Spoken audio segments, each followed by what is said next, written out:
ছোট্ট একটা প্রশ্ন করি আপনাদের, আপনারা আল্লাহকে মানেন? জোরে বলুন। হ্যাঁ মানেন? কি দেখে মানেন? চলুন, আমি এইরকম প্রশ্ন আমাকে করেছিল কোথায় জানেন? তাহলে আপনাদের বলি। আমি বোম্বাই জলসায় যাচ্ছিলাম, বোম্বাই। তো দমদম এয়ারপোর্ট থেকে যখন প্লেনে উঠি, যখন আমি বোর্ডিং পাসটা নিই, টিকিটটা যখন নিই, সিট নাম্বার, তখন আমি বলেছিলাম প্লিজ উইন্ডোজ, জানালার দিকে সিটটা দেবেন। তো করেছে কি, আমাকে জানালার দিকে সিট দিয়েছে। তো আমি আমার সিটে গিয়ে বসেছি। প্লেনের দুটো সিট আছে, এদিকে তিনটে, এদিকে তিনটে, মাঝখানে রাস্তা, মানে জেনারেলদের জন্য। বিজনেস ক্লাসের জন্য তাদের আলাদা দুটো দুটো থাকে, যাই হোক ভিআইপিদের জন্য। তো আমি বিজনেস ক্লাস মানে এমনি সাধারণ ক্লাসে উঠেছি। দেখি আমার বাম পাশে এক ভদ্রলোক বসেছেন, বাম পাশে এক ভদ্রলোক।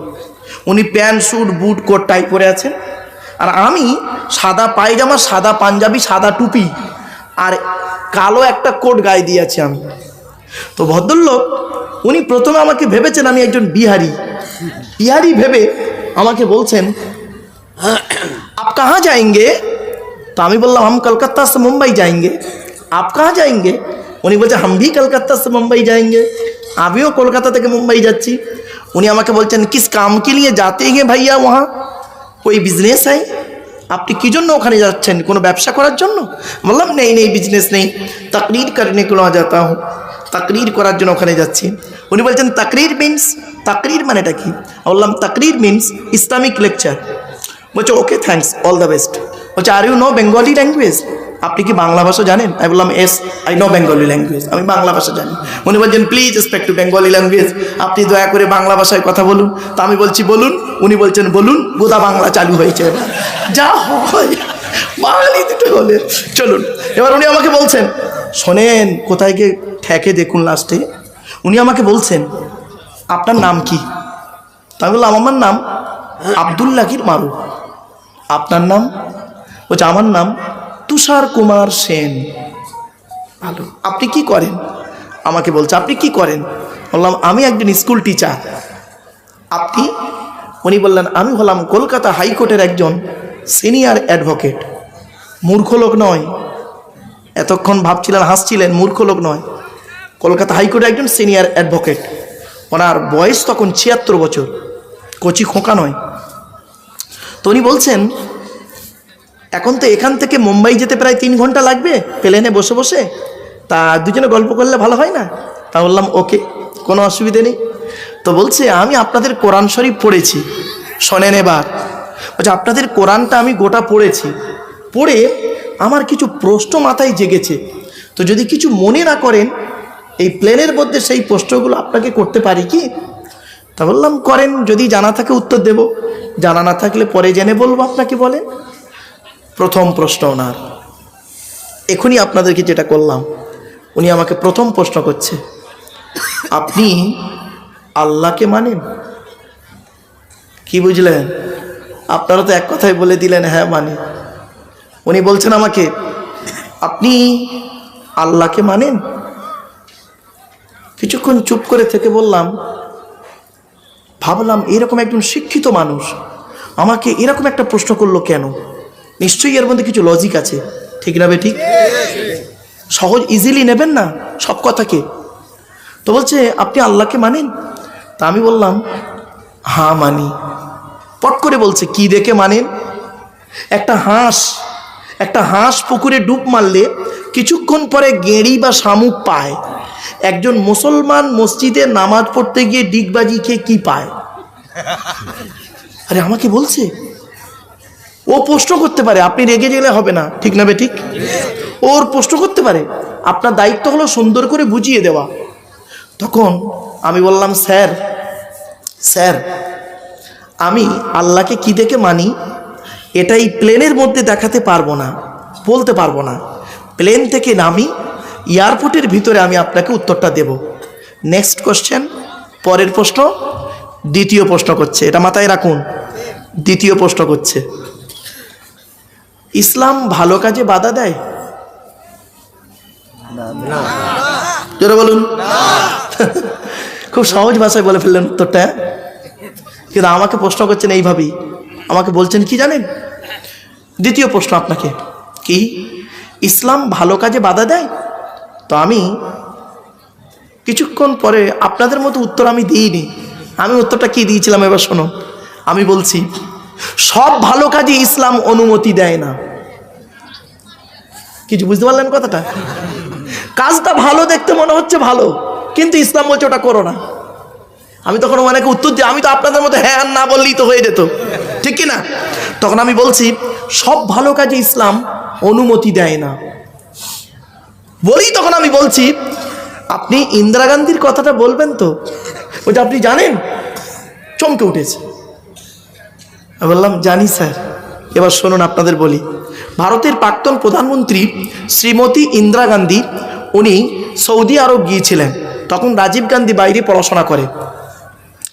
সৌদি আরব গিয়ে ইন্দিরা গান্ধীর মনে একটা শখ জেগেছিল, মুসলমানদের কাবা ঘরের ভিতরে একবার ঢুকবে। কিছু বুঝতে পারছেন? মুসলমানদের কাবা ঘরের ভিতরে একবার পরিদর্শন করবেন। তো উনি বললেন যে আমি আপনাদের এই কাবা ঘরের ভেতরে একটু ঢুকতে চাই, যেতে পারি কি? তখন ওখানে যারা মন্ত্রীরা ছিলেন তারা বললেন ম্যাডাম একটু দাঁড়ান, আমরা একটু মিটিং করে নিই। যেহেতু কোরআনে একটা নিষেধ আছে, পবিত্র কোরআন 10 নম্বর পারা 10 নম্বর পৃষ্ঠা 2 নম্বর লাইন, সূরার নাম সূরা তাওবা, ইয়া আইয়ুহাল্লাযীনা আমানু ইন্নামাল মুশরিকুনা নাজাসুন ফালা ইয়াকরাবুল মাসজিদাল হারাম বাদা আমিকুম হাযা। তো আলোচনা করে বলল, মন্ত্রী এসে বলল সরি ম্যাডাম পারলাম না, আপনি বাইরটা দেখে নিন, ভিতরে ঢোকার অনুমতি নেই ম্যাডাম, সরি। বললো ঠিক আছে, অসুবিধে নেই। উনি এবার আমাকে প্রশ্ন করছে, এবার শুনুন কোথায় ঘাটা মারছে। উনি আমাকে বলছেন যে ইন্দিরা গান্ধী ভারতের প্রধানমন্ত্রী, তিনি যদি কাবা ঘরের ভিতরে ঢুকতেন বা তাকে ঢুকতে দেওয়ার অনুমতি দেওয়া হতো, উনি তো পায়খানা ফিরে চলে আসতেন না, উনি তো কাবা ঘরের ভিতর থেকে বের হয়ে ইসলামও গ্রহণ করতে পারতেন, তো বা নাও পারতেন। এই একটা ভালো কাজে ইসলাম বাধা দিল কিভাবে? এটা কি আপনার মতের বাইরে না ভিতরে? কাবা ঘরের ভিতরে ইন্দিরা গান্ধীকে ঢুকতে দেওয়া হয়নি, এটা আপনার মতের ভিতরে না বাইরে? তা আমি তখন বলছি মতের ভিতরে, ঠিকই আছে। উনি বলছে আপনার কি যুক্তি আছে? কি যুক্তি আছে আপনার? উনি রেগে যাচ্ছেন এবার, আপনার কি যুক্তি আছে? তখন আমি ওনাকে একটা কথা বলেছিলাম, উত্তরটা দিয়েছিলাম, আপনাদের দিচ্ছি, শুনে নিন। আমি বললাম স্যার আপনার বাড়ি কোথায়? বলছে আমার বাড়ি পাকসার কাছ। বললাম তাহলে আপনি একজন ভারতীয়? বলছে হ্যাঁ। এই মুহূর্তে যদি আপনি আমেরিকায় যেতে চান কি লাগবে? পাসপোর্ট, তারপরে ভিসা। শুধু পাসপোর্ট হলে হবে না, ভিসাও লাগবে। আর পাসপোর্ট পাবেন, ভিসা পাবেন না পাসপোর্ট ছাড়া। তাহলে পাসপোর্ট আর ভিসা দুটো অতপ্রতভাবে জড়িত, এটা না হলে ওটা হবে না, ওটা না হলে এটা হবে না, দুটোই লাগবে। বলছে হ্যাঁ। কাবা ঘরের একটা নির্দিষ্ট একটা রুলস আছে। কাবা ঘর বলছে আমার ভেতরে ঢুকতে গেলে প্রথমে পাসপোর্ট লাগবে, তারপরে ভিসা করতে হবে। উনি বলছেন কেন? সৌদি আরবের পাসপোর্ট ভিসা করলে হবে না? বললাম না, সৌদি আরবের পাসপোর্ট ভিসা করলে আপনি সৌদি আরব ঘুরতে পারবেন, কিন্তু কাবা ঘরের ভিতরে ঢুকতে পারবেন না। যে কাবা ঘরের নিজস্ব আবার পাসপোর্ট ভিসা আছে নাকি? বললাম হ্যাঁ। বলছি কি বলছেন? আমি তো জীবনে শুনিনি। বললাম স্যার শুনে নিন, কাবাঘর বলছে আমার পাসপোর্টের নাম লা ইলাহা ইল্লাল্লাহ পাসপোর্ট আর মুহাম্মাদুর রাসূলুল্লাহ ভিসা। জোরে বলুন। পুরো গালে হাত দিয়ে চুপ। এবার বুঝতে পারছেন? আলোচনা করতে করতে করতে করতে 3 ঘন্টা আলোচনা হয়ে গেছে। উনি ছত্রপতি শিবাজি এয়ারপোর্ট মুম্বাই ছত্রপতি শিবাজি এয়ারপোর্টে উনি নেমেছেন, আমি নেমেছি। তো উনি চলে যাচ্ছেন, আমিও চলে যাচ্ছি। যাবার সময় আমাকে অভিনন্দন জানাচ্ছেন, thank you so much, my God bless you, okay thanks, all the best, ভালো থাকবেন। আমি বললাম সেম টু ইউ। বলার পর আমি বললাম just 1 minute please come here sir. তো উনি এলেন, আসার পরে আমি বলছি স্যার আপনি আমাকে প্লেনে প্রথম প্রশ্ন করেছিলেন আল্লাহকে মানি কি দেখে, মনে পড়ছে? বলছি উত্তরটা নেবেন না স্যার? বলছে হ্যাঁ বলুন বলুন বলুন। তখন আমি করেছি কি ভাই, আমার ব্যাগ থেকে 1 টাকার একটা কয়েন বের করেছিলাম। আচ্ছা হুজুর আপনার কাছে 1 টাকা আছে? 1 টাকা আছে? 1 টাকা আছে? বাড়িতে গিয়ে ভাববেন, এই মা বোনেরা জীবনে অনেক ওয়াজ শুনেছেন, বাবাজি যুবক ভাইরা বাড়ি থেকে চিন্তা করবেন। তখন আমি একটা টাকার কয়েন নিয়েছি। আচ্ছা এই দেখ, 1 টাকার একটা কয়েন নিয়ে 1 টাকার একটা কয়েন নিয়ে ওনাকে বলছে, শুনে নিন স্যার, এটি একটি 1 টাকার কয়েন। তো বলছে, হ্যাঁ প্রবলেম কি? 1 টাকার কয়েনের সঙ্গে আল্লাহ মানার কি যুক্তি? বললাম স্যার নো প্রবলেম। বললাম স্যার 1 টাকার কয়েনটা যে ডাইস থেকে বের হয়েছে, ওই ডাইস থেকে 2 টাকার কয়েন বেরোবে? বলছি it is very impossible matter, অসম্ভব ব্যাপার, বাচ্চাদের মতো কথা হলো।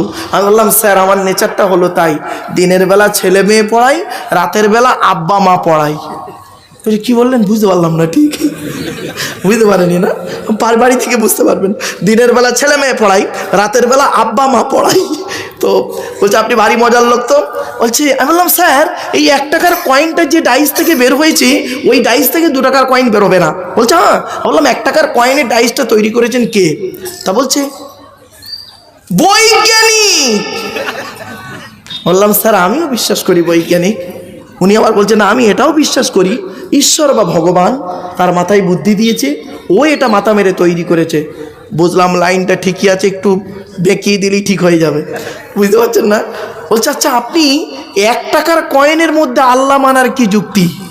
হলো শুনুন, আমার সৃষ্টিকর্তা বলছে, এ পৃথিবীর মানব জাতি, সামান্য 1 টাকার কয়েনের ডাইস থেকে 2 টাকার কয়েন বের করার ক্ষমতা তোর নেই, তোর বাবারও নেই।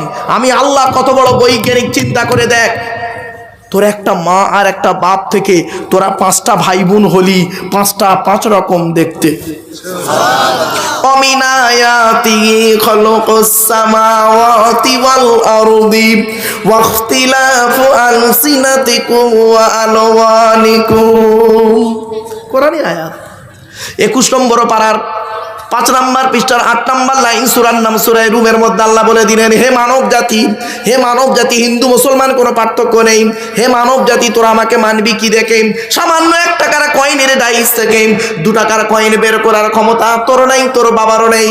আমি আল্লাহ কত বড় বৈজ্ঞানিক, চিন্তা করে দেখেন, তোর মায়ের পেটের ভিতর থেকে তোরা 5টা ভাই বোন হলি, কার গায়ের রং কালো, কার গায়ের রং ফর্সা, কেউ হয়েছে লম্বা, কেউ হয়েছে বেটে, কেউ হয়েছে নারী, কেউ হয়েছে পুরুষ, এমনকি কারোর বুড়া আঙুলের ছাপের সঙ্গে কারোর বুড়া আঙুলের ছাপের কোনো মিল নাই। আচ্ছা আপনারা আধার কার্ড করেছেন? তাড়াতাড়ি। আচ্ছা আধার কার্ড করার সময় অফিসাররা আপনাদেরকে বলেছিল চোখটা বড় করে চান? বলেছিল কেন? চোখ চেয়ে বড় করেছিলেন কেন? শুনে নিন, 1500 বছর আগে কোরআনে আল্লাহ বলে দিয়েছে এটা। আজকে আমরা গবেষণা করিনি তো।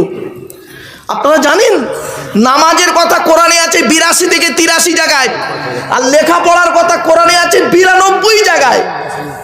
কোন সংখ্যাটা বেশি, 82 না 92?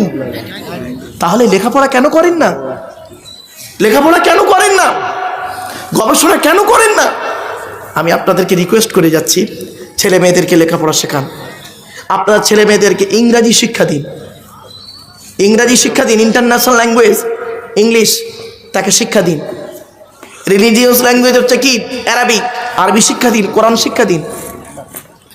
এবং বর্তমান সময়ে চলতে গেলে কম্পিউটারের খুব দরকার, কম্পিউটার শিখিয়ে দিন। ব্যাস, আপনার ছেলের চিন্তা আপনাকে করতে হবে না, ইন ফিউচারের চিন্তা ছেলের চিন্তা আপনাকে করতে হবে না। আপনি তো সেটাই করেন না, লেখাপড়ায় পিছিয়ে আছি এখনও আমরা অনেক। অনুরোধ করে বলে যাচ্ছি ছেলে মেয়েদেরকে লেখাপড়া শেখান।